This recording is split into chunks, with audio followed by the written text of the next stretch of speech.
Can you hear me? All right, I hope you enjoyed our special guest last time, Mr. Ximing Shan. I think it was a kind of wonderful treat, not only to hear him speak, but also to hear his performances. And now we are treated to yet another incredible guest this week. Sitting next to me is the incredible Dayyan Eng. Wushu Xian is his Chinese name. That's how many people know him, probably millions of people know him in China, as one of the more exciting film directors of the last 15 years or so, more or less, maybe a little more, somewhere around that time. He's directed such films as Waiting Alone, Inseparable, Wished, and hopefully, how many of you got to watch at least one of his films before today? Okay, good. So thank you for doing that little bit of homework. And today, the format of class is going to be a one-on-one dialogue, most of class. After class, Dan has graciously agreed to have a little bit of a more informal chit chat with you in the same place as last time. So after class, we're going to go out this door into the sculpture garden right outside, and we will talk a bit if you have a few follow-up questions for Dayyan. Thank you for agreeing to give us a little bit of extra time. Dayyan has won multiple awards. He has many firsts in his cap. He's the first American director to actually direct a feature-length film in China, right? His film Waiting Alone is still the best-rated romantic comedy on Douban, which is kind of the Chinese equivalent of Rotten Tomatoes. And he's won numerous awards, and we're just so, give him a warm round of applause to welcome him to our classroom.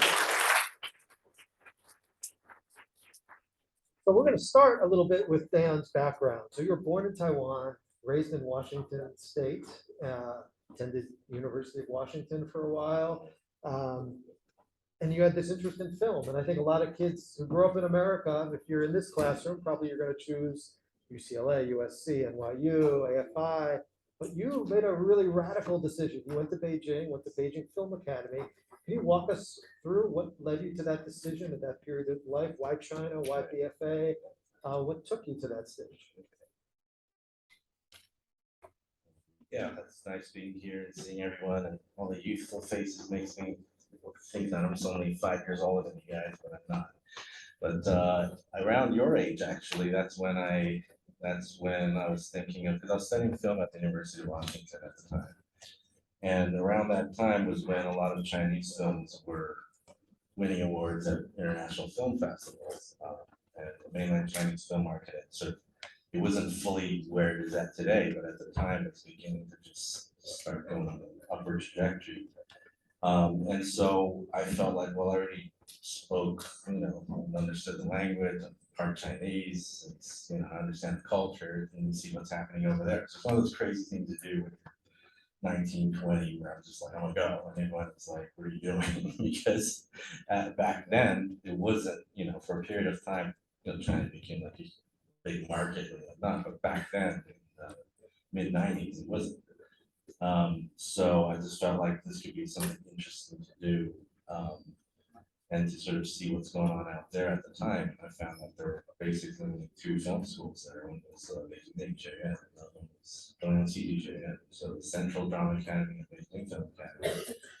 And this one was where a lot of these directors had gone to. So I figured, go check it out. So it was literally one of those, And they didn't have like a website or anything. That's like the early days of the internet. So I had to like find a phone number to call. And the person on the other end was like, "What? Yeah," and that was it. Like, and he's like, "Yeah, who's this? Where are you calling from?" And I'm like, Seattle. So it's kind of crazy, like to figure. And I had to just basically end up going there, and then sort of applying and try to be like a transfer student, which was weird because they'd never seen that either at the time. So yeah, a lot of again, when you're 20, you just do first, think later, And to even backtrack a little before that, where did your interest in film evolve from? Were you kind of a film kid growing up, or when did that come into your life? Yeah, I've always liked telling stories, and even as a kid, with my brother, we'd always put on little plays for my parents or family and whatnot. But as I was, growing up and having sort of at least one Asian parent in the family. It's kind of like, yeah, we'll do that for fun. What about you, find something else to do first. So I was sort of going that way for a while. I kind of like computer sciences, but then my math sucked. And so it was basically like, this is all I could do. So I ended up doing that and worked at that. Thanks. Part of the reason is because I know a lot of you are where Dayyan was back then in terms of making these life decisions. I think we spoke with one student after class last time who was kind of at the crossroads of her life, thinking about what to do after graduation. So I think it's always helpful to see how other people came to those decisions. And once you ended up at BFA, Beijing Film Academy, what was that like? I mean, must be the heyday of the sixth generation. It's before commercial cinema really exploded. It must have been a really exciting place, both in China's development, in the development of the Chinese film industry. Talk to us a little about your experience there, Yeah. even as a foreigner at BFA.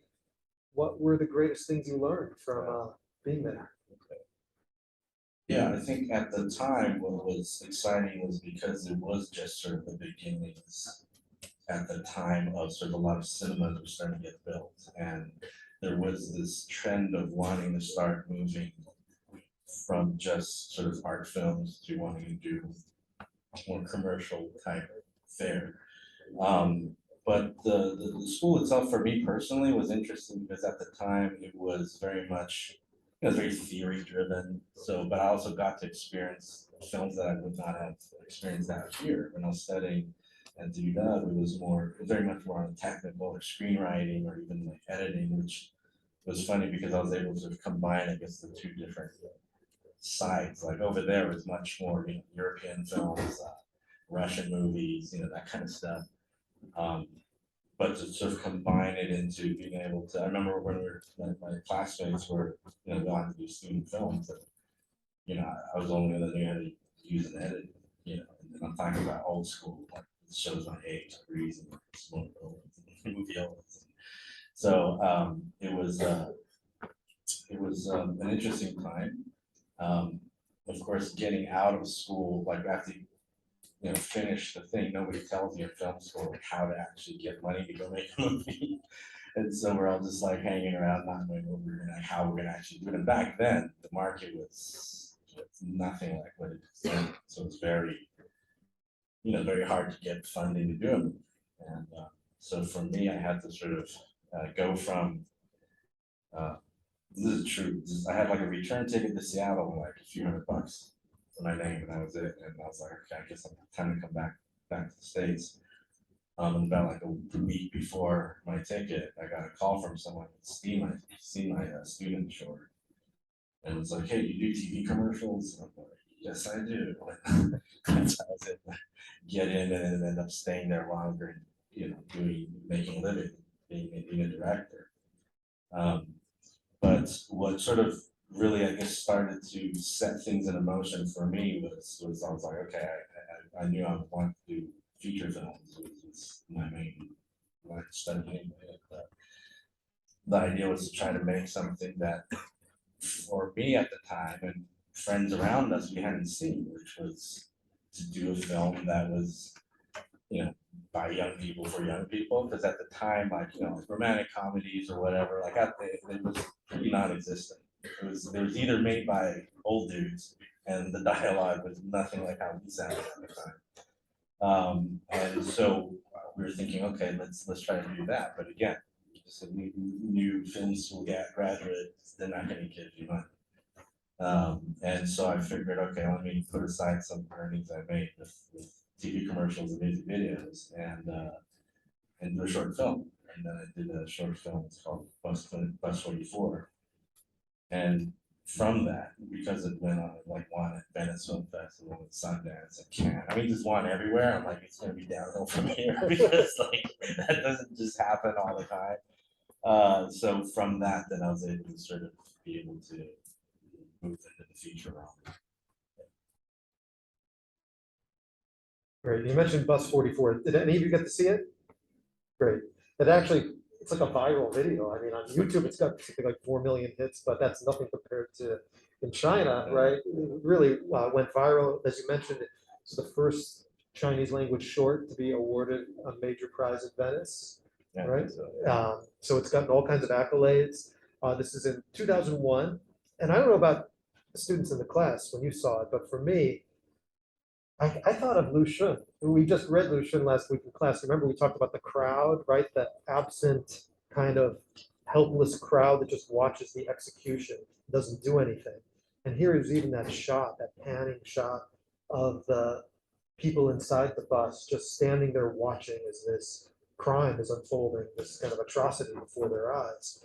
That's certainly something I thought about. This was that reference, but wondering what led you to the film? What were the main touchstone?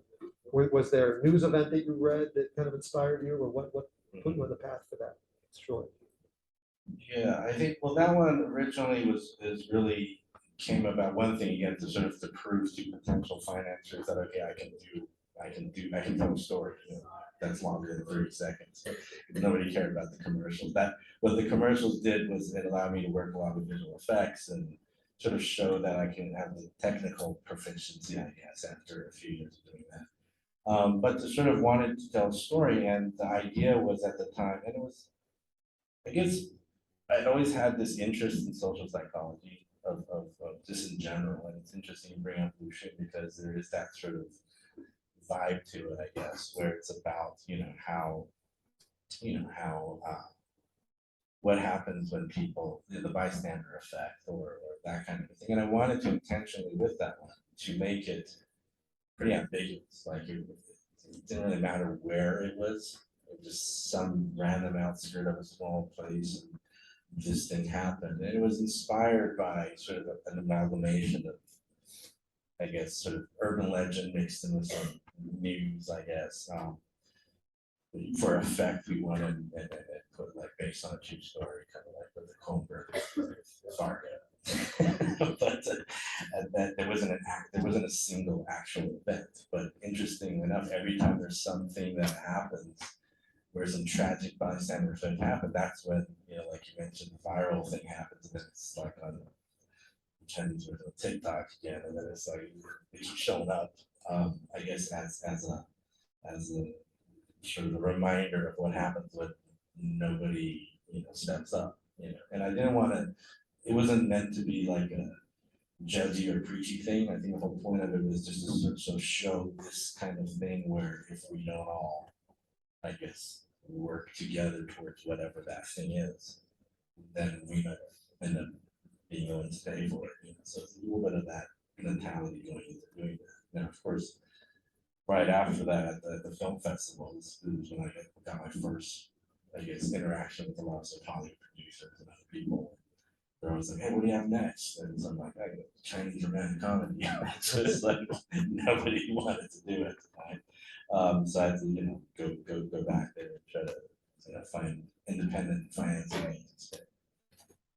Great. We're going to get to the Chinese romantic comedy in a moment.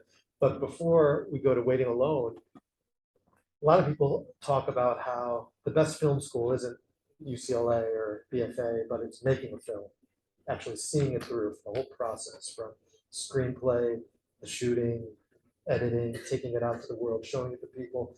What was some of the greatest takeaways or lessons you learned from making Bus 44, whether it be technical or in terms of storytelling, in terms of getting your work out there? Were there certain transformative things in that early film that you really took with you? Yeah, I think because that was basically self-finance. So that was really more like, okay, I need to just stop. It was nice writing a gravy train with commercials and stuff, but at some point it's like I need to really focus. So I stopped. And one thing was at the time was writing the feature, but also, like I said, I needed something to prove that okay, I can do something in the storytelling that's longer. And so when we did the short, and this is back, back when it was still, things were shot on film, so it's like film stock, which was expensive, and now literally I could use an iPhone, but back then had a professional crew, we had some extras, had to rent the bus, and it was expensive for me at the time. But I think what the takeaway was, I remember we only had budget for like 3 days of shooting, and with everyone involved and everything, and a lot of sort of help.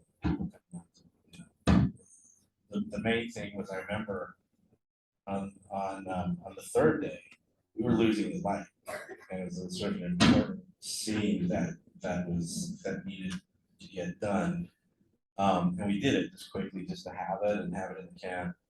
And I remember thinking it kind of sucked because like we had to, because of the light, I had to shoot around things and I couldn't really, and again, because it's during this film stock days, we didn't know how it's gonna turn out. And the cinematographer was like, this is probably gonna suck.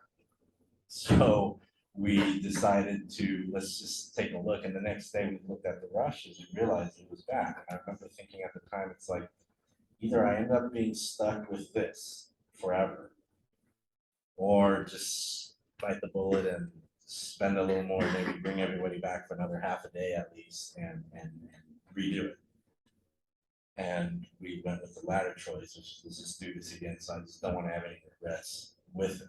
And I think that early on for me was an important lesson because of the validation afterwards, but to also to remember that sometimes you gotta, just fight for those things. And we were fortunate enough that we'd be able to go and do that and try to find creative ways to not spend as much, yet sort of at least get some better shots that we needed. And so I think that kind of stayed with me for everything else I did, which in a lot of ways, because most of my projects are indie studio hybrids, meaning a lot of it is first financed independently and then you have studio involvement. That I think is an important factor to stick with those things, yet understanding how much, it's never going to be perfect. If I had a choice, I'd want to do everything we can, but we just go with what you have. Thank you. So let's go to Waiting Alone, your first feature, 2004.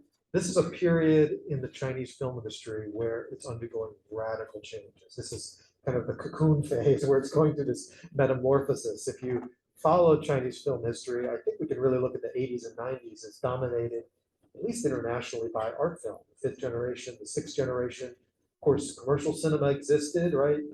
Feng Xiaodong starts making his films in the 90s, but it's really right around this time, 2001, China enters the WTO. 2002, Zhang Yimou makes Hero, this blockbuster martial arts film that, for me, in many ways, really signals the opening chapter in this new phase of commercial filmmaking.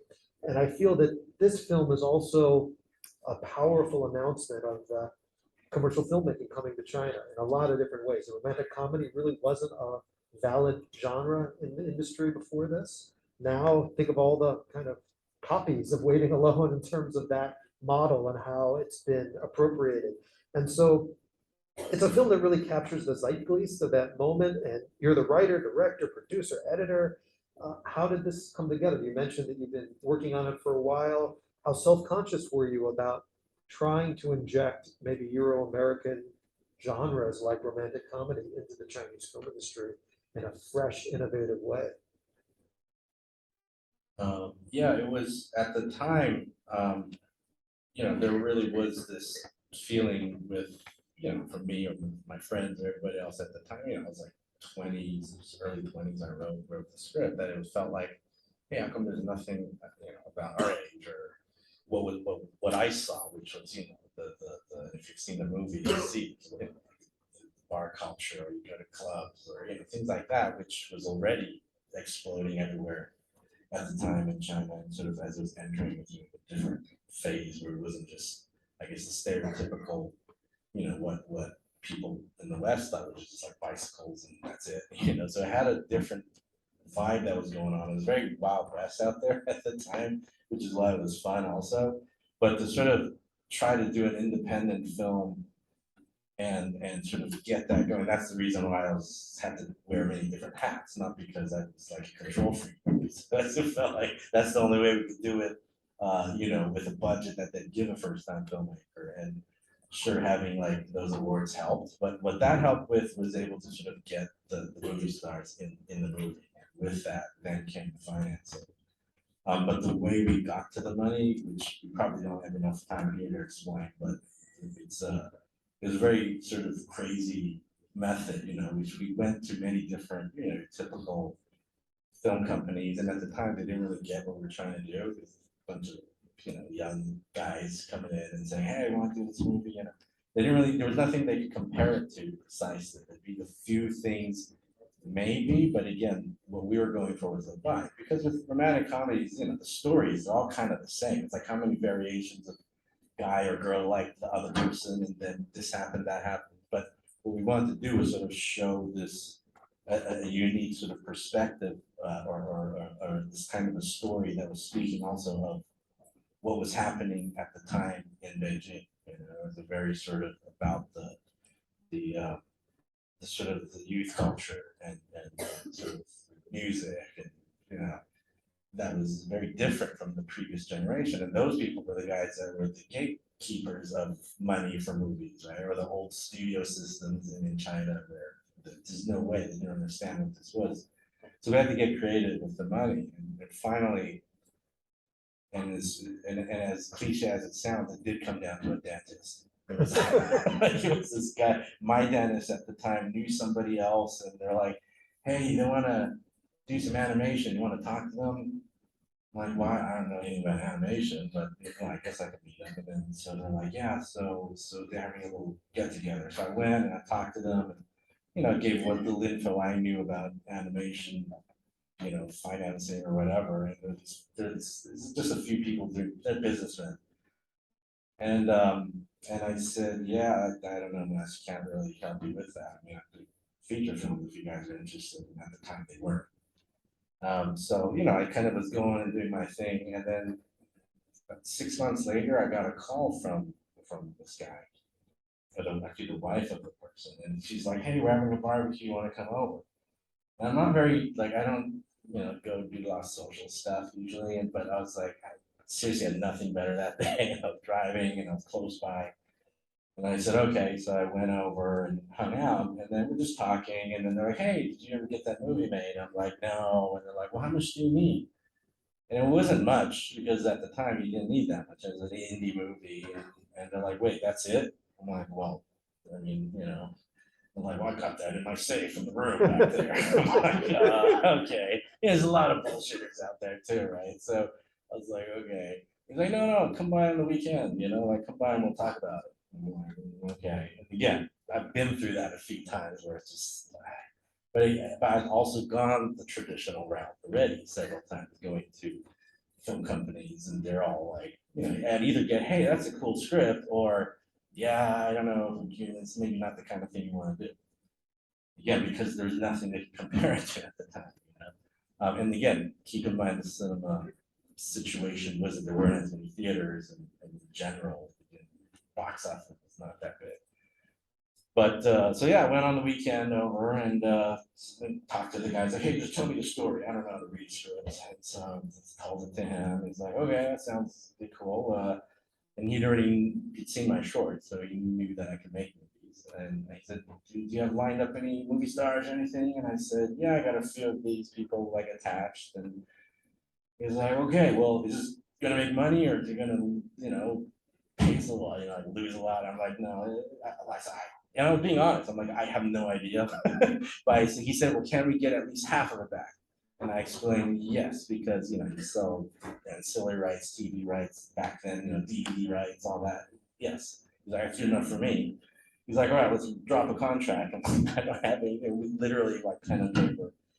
Of course, while we're doing this, I'm like, "I own the copyright perpetually," and he was fine with it. And we need most of the money up front because, again, I don't know this guy. And we did the whole thing, and then he's like, "All right," he tells this guy to go to the back, and they came out with like this pile of cash and dumped it on the table. I'm like, "Oh my God, okay, guess I'm making my first movie," and I call up my guys, like, "Dude, get your ass here with backpacks, okay, let's go." So, literally just we had backpacks of money going to the bank and depositing it, and that's how we started getting the first thing going. But of course, along the way, there's all these, which at the time were devastating things going on with the project, which again, a lot of funny stories, but we don't have enough time for. But at the end of the day, all very learning moments for future projects. Great, thank you. And as difficult it is to get funding, I think probably an even more difficult challenge for most artists, filmmakers, writers, is finding your voice, finding your style. And this is a film that right out of the gate has such a self-assured style. Even I think of that opening sequence, the shot reverse shot of of extreme close-ups, right? It's what a mouth and eyes that you're going back and forth to, I think. And then later on, you're using all kinds of really interesting techniques. There's, homages to classic films, fantasy sequences, dream sequences, freeze frames, and all of that kind of comes together, especially with the story, to create this very unique voice. Can you talk about the path? This is kind of an abstract question, but how you found your own voice as an artist through that film? Yeah, I think for me personally, I've always liked filmmakers that had many different styles, like they wouldn't just do only one kind. And to me, early on, I felt like I wanted to do that, which is why from the short to the feature was like, 180. And it probably took longer time to get funding from traditional sources because of that. Because like most movie films very dark and violent, social commentary, and then other things like totally different. So that I think to me was, and I probably have a much longer filmography if I did kind of just keep doing the same thing. But for me, after I'm done with one, it's such a arduous process that it's like take a few years off and then want to do something different. So I guess, as far as, finding the voice or whatever, it just felt like whatever for that specific genre that I'm trying to do, or in the case of Waiting Alone is about an aspiring writer. So that enabled me, I think, sort of try to go into that guy's world, that character, and tell the story in a way that visually felt more accurate, which meant also having sort of some fun visuals that would match that, so that in a way was, I guess, nothing too intentional, because for each of my films, I'd really depend on what's the genre, and sort of what toolboxes can I use for that particular genre. Great. And this next question is going to include a spoiler, so my apologies if you haven't seen Waiting Alone. But the formula for romantic comedies, it's just that, very formulaic, right? The guy gets the girl or loses the girl. That's often how it's kind of presented from this very male perspective. And you did something really different with the ending that challenged it in different ways. One, the protagonist has this choice that's kind of laid out between girl A and girl B, Gong Bebe and Bing Bing, the two female protagonists. And in the end, he chooses neither, which is kind of the twist, right? But there's a second twist, which with this little epilogue where the protagonist Xiaoyu is in his store, and all of a sudden Chow Yun-fat appears, and with this sequence with the underwear. And for a lot of people, that's just a cute cameo, but I don't know. I look at, again, that is this very powerful metaphor of kind of commercial cinema appearing in China, busting in. Because Chow Yun-fat, for those your generation, if you came from China, you're probably used to seeing him in all of these blockbuster films. I mean, a decade after this, he was in Hu Mei's Confucius, the ultimate kind of main melody government style, biopic. But at this time, he was only known for kind of commercial Hong Kong cinema, gangster films, gambling films. And this is his first cameo and his first appearance in a PRC film. And so there's a lot of significance in Chow Yun-fat's appearance in this film. I'm wondering if you can just talk about the different things going on in the ending, how you came up with it, maybe some reflections on this very interesting take. Yeah, I think with the ending of him, the protagonist not ending up with anybody was something that I wanted to keep from the beginning when I wrote it. Because I felt like that was just more lifelike. I want to sort of take the conventions of a rom-com and sort of turn on its head a little bit. And I got a lot of people along the way, execs, who would tell me I need to change that ending. Like, no, you need to have. I'm like, it's not going to be a depressing ending, because I didn't want that either. Because God knows there's enough PRC movies that were depressing at the time. But I wanted it to have like a fun ending, but at the same time be a little bit more realistic, where it's like you can't win it all. That's not life. And so we had and that idea. Now, what really you know, as a young filmmaker at the time, it was hard to almost not give in, because after several years of not getting financing, it was like I was starting to think maybe I should just change it. Or there were times when, you know, people said, okay, we'll give you double your budget, but you need to use so and so, or, you know, certain like pop idol movie stars at the time. I'm like, that's totally wrong, because it's not that kind of a movie. But there was one person who was actually, at the time, he was the head of TriStar. So I mean, TriStar was Chris Lee, who was like, you know, one of the first Asian American high level execs. I had got to know him when I first came out to LA, not long after film school, and he had read the script at the time, and he told me that he gave really encouraging sort of comments about the script. And he told me one thing was, he said that ending needs to stay. He's like, there's gonna be a bunch of people along the way that are gonna try to convince you to change it, but don't, like, keep it. And so I remembered that, and really just stuck to it, because I, you know, I trusted his instincts being the head of the studio. And I figured, okay, and it was something I wanted anyway. And so kind of stuck with that. I think that to this day is what sort of a lot of people who had seen it back then, it resonated, because that's where they felt the sort of I thought, oh, that's kind of like my life or whatever. And the channel fat thing was also there from the beginning as well. And it was a little bit of one thing I wanted to have, which is why I knew at the end it's going to be you go out with a bang kind of a thing. It's not going to be depressing, because I wanted to show that anything is possible in life as well. You know, so you might lose some, but you might gain some, kind of a vibe to the whole thing. And, you know, of course, at the time, people are like, you know, the actors read the script, like, dude, what are you gonna do with this end? I'm like, oh, well, you know, I'm gonna try to go get him. And they're like, you're crazy. I'm like, how do you know if you don't try, right? So at the time, I knew John Woo and his producing partner, Terrence Chang, who obviously had worked with China Fat and all these classic compound movies. And then, and Terrence at the time was like, yeah, he doesn't ever do cameos, but I'll introduce, you know, his agent. And at the time, actually, China Fat was already, you know, he had made the transition to Hollywood. He was already doing, like, you know, those, some of those movies like Anna the King, or I'm not sure if he did Pirates yet, but it was around that time. And so his agent at an unnamed US big agency was like completely ignoring all the emails. Like, after the initial intro and hi, that I sent the script and I do, and that was it. And it doesn't matter how much, and we're already starting to shoot by this point. And then I told, you know, I was like, okay, this guy's not answering. And we're getting closer and closer to having to obviously, you know, shoot. And I knew it was gonna be a long time before we get this set up. So I knew some people in Hong Kong, and I found another way to get to him through people we worked with before.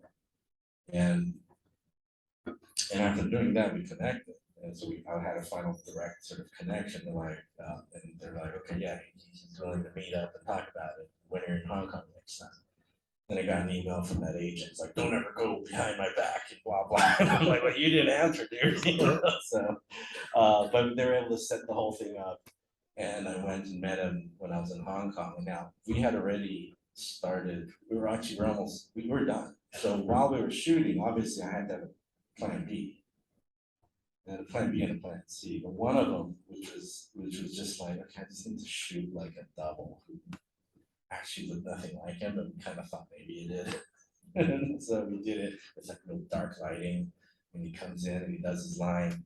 And we did that. So the actors only saw that. So, but when I met up with Chow in Hong Kong, he was like, okay, he liked the idea of it, because I think there's a playful side of him where he's like, this is gonna be so fun, but we can't tell anyone. I'm like, yeah, okay, because, you know, the whole idea was to make it not like to use, isn't there like some movies where they just have like somebody in it for like 5 minutes and they pretend like he's on the poster. He didn't want that, I didn't want that either. So we're like, okay, let's do this. And, you know, and I was like, how are we gonna explain, like, obviously we're a small indie movie, we can't pay him, his salary at the time was more than our whole budget. And so he's like, yeah, just do whatever. So we gave him a nice little, you know, lucky number, kind of a home file. And we shot it in Hong Kong with a whole separate unit. And that's how we were able to keep it secret until it premiered at the Tokyo Film Festival.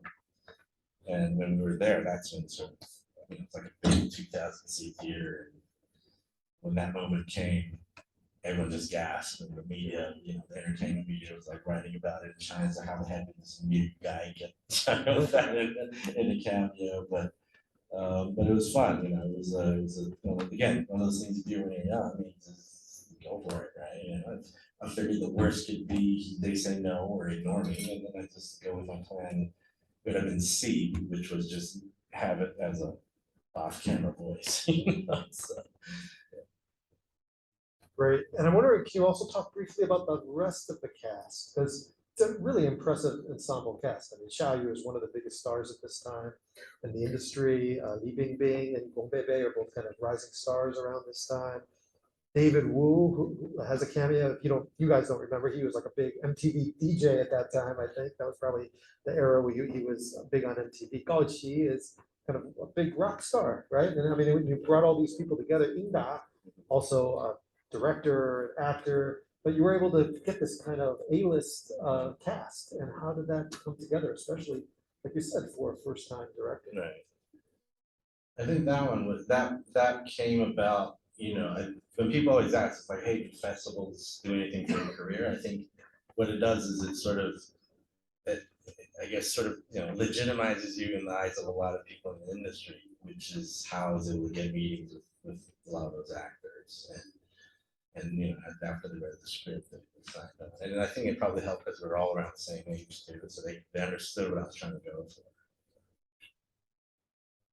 And so we're going to move on a little to your next film, 2012, Inseparable. And this is a period now in the Chinese film industry where one of the big fads of this era were big budget films casting Hollywood stars to try to, I think that a big thing was trying to crack the code, right? Make a film that's going to work in China and work internationally. And so Zhang Yimou made a film called Flowers of War with Christian Bale in the lead role. Feng Xiaodao made a film called Back to 1942 with Adrian Brody and Tim Robbins, and the list goes on. But I think this may have even predated those. It was really one of the first attempts for a local Chinese film to cast an A-list, at the time A-list Hollywood actor, Kevin Spacey. And you cast him against Daniel Wu, a Chinese-American actor who had also been active in Hong Kong, Chinese film industry. And on the one hand, it seems to be riding that trend, right? This wave of Hollywood in China. There are a lot of co-productions, a lot of these kind of transnational casting decisions. But you also do something kind of strange because you put them together in what seems like will be a solid commercial vehicle, but you also make a film that's kind of experimental, kind of dark. One of the first scenes is an attempted suicide. And so can you talk about the project and how you balanced, on the one hand, what seems to be a real commercial push, and on the other hand, a trend towards something a little more edgy and experimental? Yeah, no, this is back in, so to set the stage, this is back in like 2011-ish. And this is way before sort of US and China, decoupled and stuff. And so back then there's this huge push to sort of do more cross-cultural or just, cross-territorial stuff. And at the time, we actually, it wasn't a co-production because it was just all the financing was from China. So at the time, the story I had just happened to have a need for like a Western sort of character. And again, sort of following through with my sort of at the time mindset of, just give it a shot and see what happens. And we were able to also, it wasn't easy, but still at the time we were able to convince, Kevin Spacey to kind of do that. And so I'd already had Daniel who had hatched already, and he's like a big star out there. So we were able to get the financing for that. But yeah, when you mentioned sort of trying to, for me, again, personally, as the filmmaker, I was, after Waiting Alone, just got like swamped with offers to do pretty much the same thing. Like I'd even read scripts that were like rip-offs of my own. And I'm just like, I don't want to do this thing. I already did it once, and we were lucky enough to get good sort of reaction. And I was like, I don't want to do rom-com thing where that's at. So I did want to sort of, and I think a lot of sort of, when it's your second film, kind of want to rebel against whatever the first one was. So I did that. And it was sort of a very weird, I guess, genre mishmash of the movie. It was sort of more social, it's like psychological suspense thrown in with some dramedy. When it was in a comedy, that's for sure. And we wanted to, I think that's what appealed to the actors because they wanted to do something completely different and kind of strange.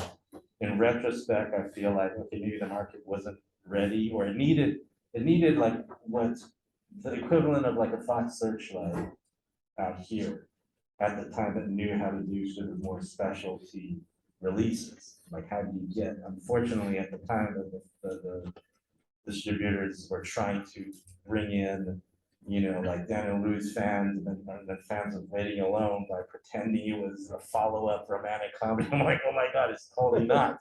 Which were then just, upsetting or angering a lot of audiences because like, what the hell, this is even funny. It's like, it's not supposed to be like the similar kind of a thing. So, and at the time, I think that's sort of what didn't help.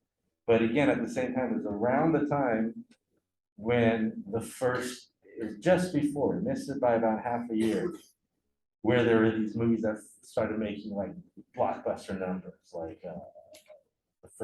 the first one they hit $100 million, and that's when the market was starting to really take off a bit. But at the time, the whole idea was to do a film that could be international, but at the end of the day, we knew making it that it wasn't necessarily going to be like something that would be for like a global market as much or a US market because it wasn't an American film. Were there particular challenges dealing with someone like Kevin Spacey and the Chinese crew and then his people, this kind of cross-cultural communication, collaboration? Were there any unique challenges on that set? Yeah, I think what was a little different was because all of my crews, even for how independent or not big budget they were, we were able to get a very international crew, and maybe that's just because of my background where I can just communicate easily. So like the DP is the guy who's like Fifth Element and all the Lassans movies where he has like just sort of a big mix match behind the scenes and in front of the camera. And to be honest, and sort of to get the elephant in the room out the way, there were no weird things going on my set because I think he was actually very, very easy to work with. But I think at the time it was just very much, hey, this is a whole new experience and let's do this. Because he was very aware he was the first guy to go over it. So I think it was kind of interesting for him to sort of be there in that sort of setting. Though behind the scenes, the biggest problems we had were more on the sort of the financing side, because I lesson learned and for any of the students in the future who are doing films, don't just say yes to anybody's money. Yeah, it was bad, but I tried to sort of shield the actors from it because so they didn't know. I mean, Kevin went on Kimmel and said it was one of the most funny he's ever had on a shoot. So you didn't know that every night I'm going back and we're going crazy on the phone with these people who are just doing crazy things, behind the scenes. So yeah. And one thing that this film, Inseparable, has with Wish, their third film, and they're very different films, it couldn't be more different, but one common element is they both have this kind of outside the box third element or outsider character. And in both cases, that's almost an imaginary character. In the case of Inseparable, it's Kevin Spacey. In the case of Wish, it is Yan Yi's character, Changguang Fu. And can you talk about kind of the role that this third element or imaginary outsider plays in the narratives? And why did you fall on that for both of these films in different ways? Yeah, I think there's for Inseparable, it's intentional. Obviously, it was like the whole point was to have, because it's dealing with sort of trauma, suicidal tendencies slash relationships of newly or lost, put it that way. So that was something because it was dealing with also borderline schizophrenia. So it was part of the story to have a character that was not real. With Wish, though, maybe that's just a coincidence. But with Wish, it was supposed to be sort of a Chinese mythological character.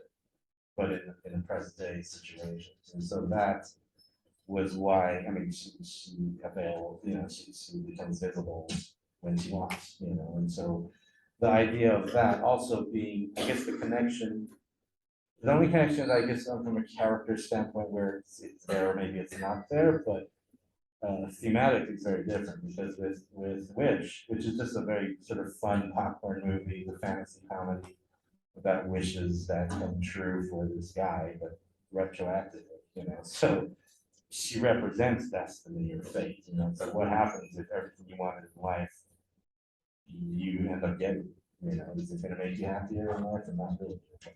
Can you control your own destiny? So dealing with those topics, which I felt was from a Chinese cultural perspective, also very much intertwined with sort of the gods or deities. Right, and this class is actually pop culture in modern China, and those of you who saw Wish, it's kind of an encyclopedia of popular culture.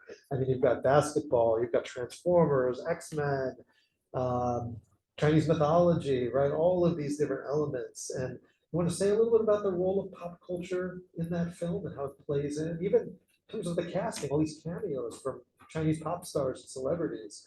That's also part of this mapping of pop culture in China. Yeah, I think sort of going back to the other question you said, the answer of it being that I kind of just go with whatever the genre of the story is. And so for a fantasy comedy, it felt like, first of all, because of dealing with wishes and hopes and dreams of somebody throughout his childhood, it felt natural to talk about specific points in that, which is why we see sort of beyond, wishes that maybe all of us have had as a kid, like, I don't want to take a bath. Okay, it's like, yeah, there you go. She hooks it up for him as an adult. But as it kind of proceeds on, it goes through sort of teenage years, which maybe at the time for the character would have been, certain pop culture references, or that's why like, the Backstreet Boys song kicks in, and he gets so there's a lot of things that I want to put in, and it was sort of like in a way, a nostalgia factor for a lot of people who are watching it who are of a certain age, because like, oh my God, yeah, I remember that when I was a kid, so wanted to have that vibe in the story. Great. Now, and I'm just going to wrap up with a couple more general questions, and we'll take a few from the audience.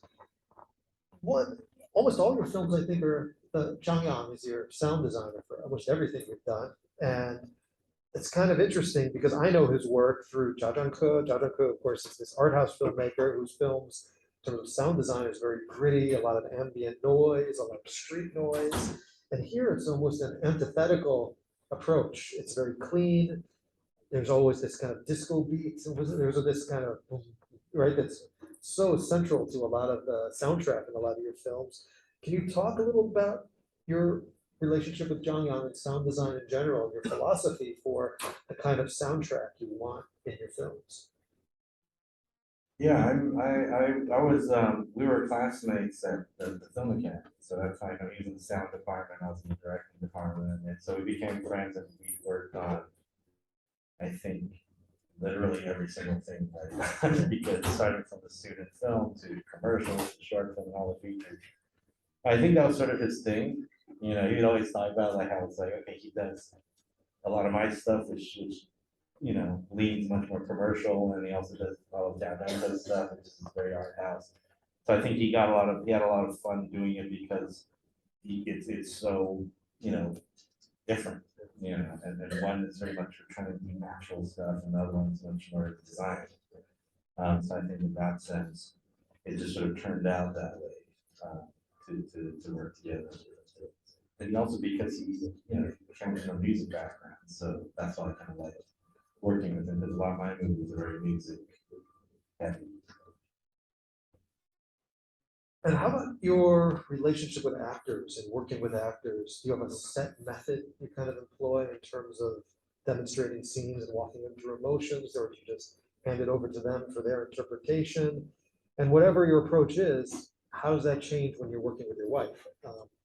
Dan's wife, Gong Bebe, is the female protagonist in Waiting Alone, and also in your other film, Inseparable. She's also the imaginary, the wife in Inseparable. And how does that change? Yeah, I think with actors, my approach has always been it's like, I always say it's almost like trying to put everyone on the same Wi-Fi signal, you know? So for me, my job as a director is to make sure they're all kind of on the same wavelength, which means when you have ensemble or you have a serious situation where you have even like with, you know, Kevin and Daniel, very different types of actors. I guess my job ends up being having to sort of find ways to, and sometimes that means more discussion, sometimes it means less and let them do their thing. And then, so it's a very different, I have a more, you know, free flowing approach to how I direct actors depending on who it is and what's the actual type of acting required. Like for example, Bus 44, which is much more minimalist style of acting, you know, where it's supposed to feel a little bit, you know, heavy, gritty, and real, versus, you know, Wish, which is a complete, you know, commercial, you know, opera. You know, so it needs very different things, even between how, you know, because this is the same lead for Waiting on and Wish and with Xiaoyu. It was a very different type of acting style we needed for the for what we're going for. You know, whereas Waiting Alone was a little bit more grounded. You know, it's funny because it's real kind of a humor versus Wish, which is much more sort of visual comedy. So it just depends. And then for, you know, working with Baby, it was, you know, from our early days, because even Bus 44, she was, we didn't work together on Wish, but before, I guess, a lot of things, you know, there's a shorthand, obviously, working with you, and I've actually worked with, you know, Daniel Wu twice, worked with Shaggy twice, so I tend to like working with actors I've worked with before that, you know, get along really well, and there's a shorthand to that. I guess the downside on her end is, you know, being married to the director means it's like she doesn't get as like she doesn't get treated as awesomely as when she's on other sets, because I'm always like, you know what, we're like running for time, so I'm gonna leave you last, so we're gonna shoot them first. So it kind of sucks for her. But yeah, there's, you know, and our thing is that, you know, if there's a character that's right, then, you know, we try to find ways to work together, and if there isn't, then we don't. All right, I'm just gonna ask one last question, then we'll leave the last 15 minutes to you guys to start thinking of your questions for Dayyan in a moment. You're not just bilingual and bicultural, but I guess tricultural, right? Because you also have a foot in Persian culture a bit. And I'm just wondering how that background and that mix of languages, mix of cultures changes your perspective and kind of sets you apart from your peers and has put you on a kind of different path as a filmmaker than, say, your classmates at BFA or your old classmates in Washington. And what kind of sensibility does that bring to you and your filmmaking style? I think maybe I guess it'd be that growing up in a multicultural family, first of all, and also being real believers in sort of the oneness of the principles of oneness of humanity, and actually believing in that. It's not like just a catchphrase, you know, where because I am, you know, it's multiracial, so whenever you gotta tick those boxes, like, get this, that, and that, you know, so like all that, which I think informed maybe the types of films I wanted to make.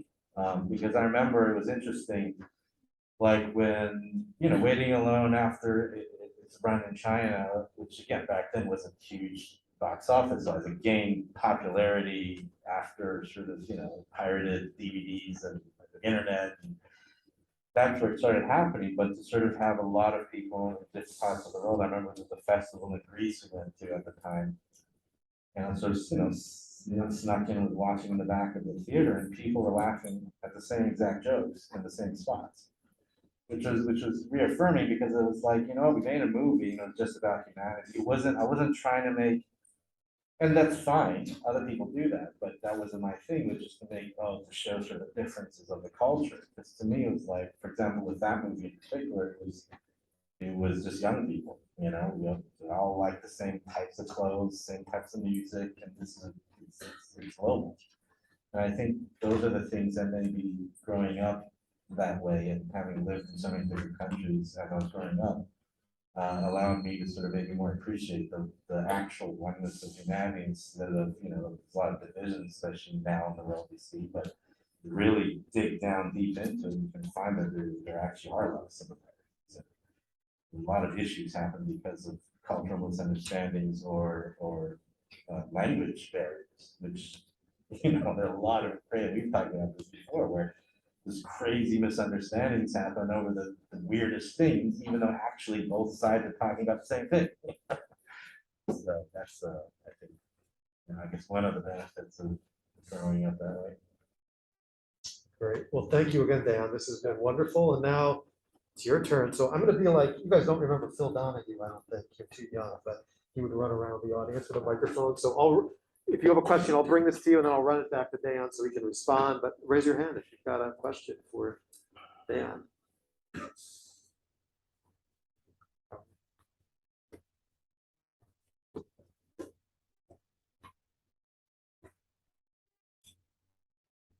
Hi, my name is James. I just had a question about like you writing your second film.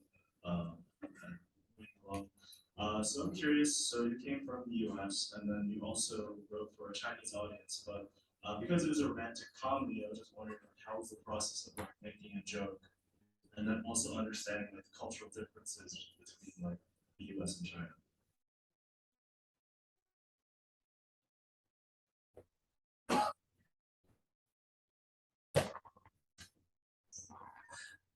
Yeah, so I think the main thing which happened at the time, which also when it came out, a lot of people or audiences were shocked to discover that I wasn't, I wasn't born and raised there.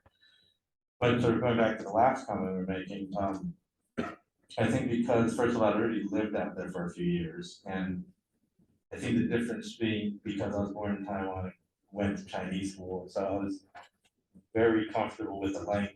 So I think that was one thing that helped, because when I was, the dialogue obviously had to make sense for the actors to feel it being local enough. But I think the main thing, to answer your question, was again that focus on some of the universal themes being,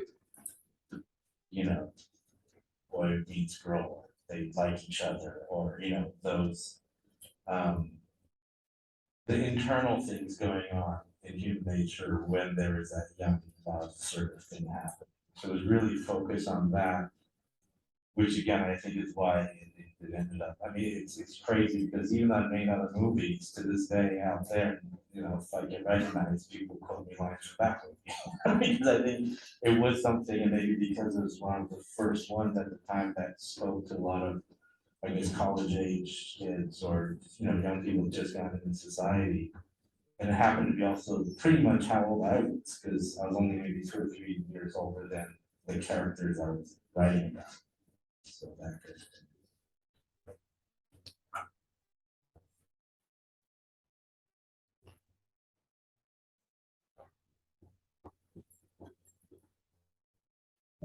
Hi, my name is Christina, and thank you for being so brutally honest about the situation you met while you're just like a young director on the market.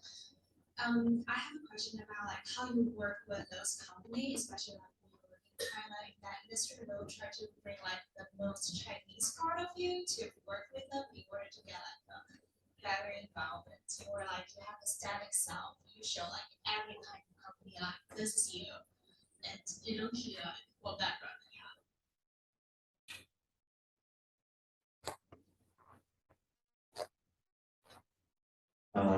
Yeah, I think the benefit of having a film that worked early in my career, which I'm fortunate with, was that then people in the industry or companies knew, I guess, what kinds of things I did or what I liked, or what y'all call branding, right?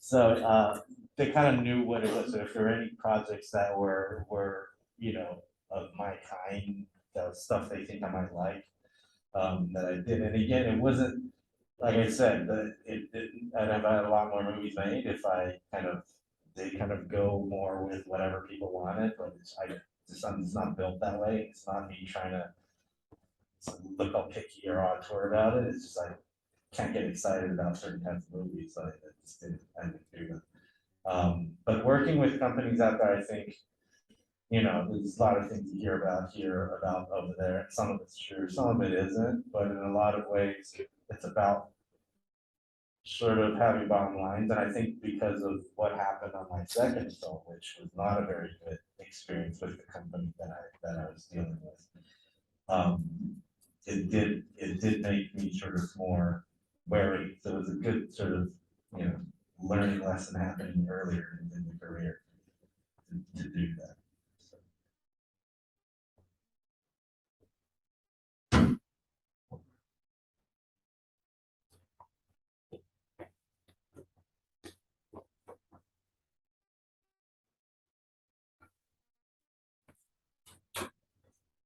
Hi, my name is Vivian, and I just want to ask, as a film student, I really want to know what do you think is the most important value for a film student, and also what makes you change your mind to transfer from an American film school into a Chinese one?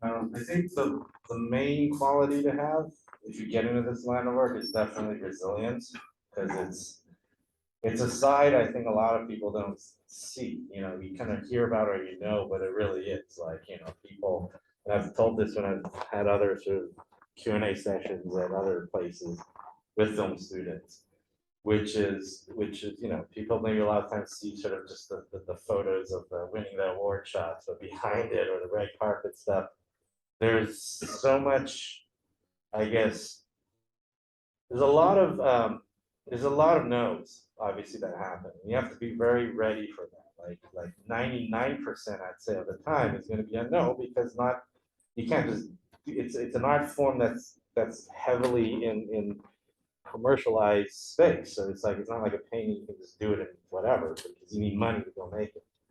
And so what that means is having to decide when to compromise, which you do have to compromise, pretty much everybody, unless you're at the Spielberg levels or, where you get to just do whatever you want. But otherwise, in reality, you're always trying to make some sort of a compromise between what you wish you could do with it. It could be casting, it could be, in our case, when you make movies in China, there's also, you have to go through the censorship process. So you got to sort of decide, do I really want to do it then or not, or maybe change some things. So the resilience thing is the thing I always tell people. And also sometimes to know when to, quote unquote, give up and put it in the drawer and go back to that later. Because I know some people always say, it's like, never give up, but you do need to sometimes, because because I also know some people who for 20 years have been trying to get a movie made and they haven't. And maybe sometimes the answer is yes, there's luck involved sometimes, other times maybe that's not the right thing at this time for you to be doing. So that would be my, yeah.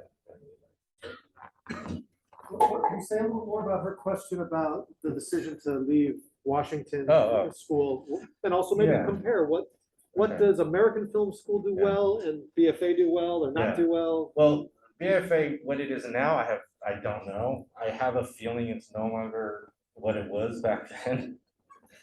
I left at the time only because I was thinking like, okay, well, if I finish where I was and then probably have to move to LA, and then remember guys, this is like pre-social media, YouTube, everything. I mean, the only way in is to have to, I don't know, do other stuff for a really long time and maybe then get the potential to get in and do a movie, So I was like, that sounds like a really boring sort of track. So I was like, that sounds fun to go do what was going on in China. And that's because of all the, Chinese films were just getting noticed internationally. So it's like a new time. Like probably if it was now, maybe not. It'd be a whole different experience.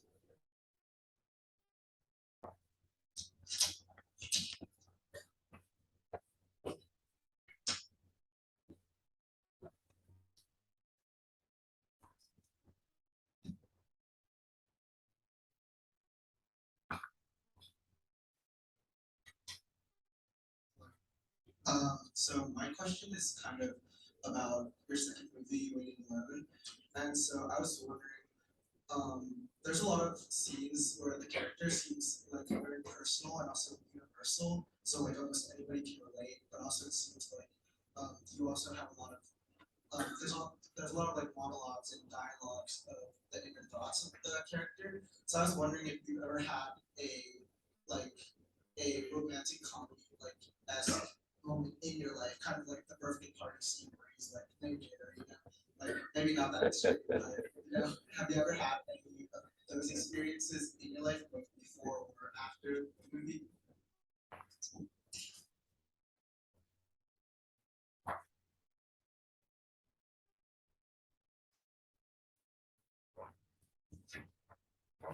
Another question, sort of, let's just grab another question and you can answer that together. My question is, what's the most fulfilling or rewarding part about being a film director? One thing I noticed at the end of Waiting Alone was that there was like there was a scene where it was like dedicated to the one who ran away. Was that like just in the context of the movie, or like was that okay? No, that's not the answer. I'm just Oh. agreeing with you. Or was that like based on like someone personal to your life? Okay, trying to remember this. Okay, so, all right. So the inner monologues, I think, was sort of what a lot of people, sort of, especially at that age, go through. I think, and that's why it was so. I guess people felt the connection to the movie and the characters, and even if you weren't like early 20-year-old guy, even the sort of girls can also relate to some of the other characters, or even sort of understand what's going on in his head. So in a lot of ways, I think that was just something we'd also gone through. If there, as far as me and my personal life, no, like nothing as fun or cool happened. It was very, obviously some of the inner thoughts would be things that I had thought of in the past, but the actual character itself was not based on mine. Yeah, they're very boring. Sort of. And which I guess relates to her question, dedicated. That was sort of a little play on because there was earlier in the because of the prop where he dedicates it to the one who got away. At the end, I wanted to sort of do that for the audience, meaning dedicated to the one who got away from you, because I think all of us at some point have had those experiences and whatnot. So for me, I was lucky to not have my get away because I'm not married. So, and then, as a filmmaker, the most fulfilling, I'd say would be, to be honest, it's weird coming out of film school. I think the first thing originally was like, oh yeah, we'll get some awards and that will be fulfilling. And I was very lucky to have that very early on. So it's almost like I got that out of my system. And after having been to all those festivals and everything, which was great, and it was a lot of fun. But to me, I realized the thing that I always get the most out of is if I'm, movies playing, across the whole country, and I'm sneaking in the theaters and watching it and hearing people laugh or they're crying or whatever. That to me, that's the high. That's the thing that gets me going to the next project that while I'm writing the script, thinking about obviously the good people like. So that to me is one thing, and especially when sometimes we go on these sort of press tours where we also meet just regular audience members, and when there be people who beyond my wildest imagination would stand up and say, sometimes it'd be a movie very just commercial and not even deep, like Wish, for example, where that guy would say it changed his life because he felt like he could relate to a certain character who he felt like was giving up on life, but he felt like, it helped him sort of think differently about his life and what's he doing and how he wished he would do more in his life. So things like that is always very fun. Or we've had people actually, right afterwards, like, yeah, I've decided I'm going to propose to my girlfriend because I don't want to wait anymore. It's like, whoa. So, But just things like that is always very fun, you know, where there is, you feel like the things that you do that came out of a brain and then goes into the world can maybe, you know, have some impact in some little way. There's probably time for one, who has a really awesome question. Take us home. Now you made it full pressure for. Full pressure. All right, right here. We'll take two questions and bring them together. Hi, I really like the storytelling in the movie, your movie Making Along. Clearly, it's not a typical Chinese film. I can feel that there are lots of elements from a Hollywood film that you combine the American style with a Chinese story. But in most of the cases, when other directors, especially American directors, filming a Chinese story, they may get a story very weird or offensive to Chinese people, or just does not fit the context of China. But your story just blending the elements of two cultures very perfectly. I would like to ask, how do you do that, and how do you avoid being like some sort of cultural appropriation or some sort of thing like that? Thank you. Thank you. One more over here. Yeah, you mentioned that a while ago that in your career, like you were friends with certain people that helped you, or you were associated with, like John Woo. How does someone who, left Washington, goes to China, and has a successful short film, how do you just become friends with like a John Woo? I'm sure everyone here is like, how do I become friends with Michael Bay or whatever?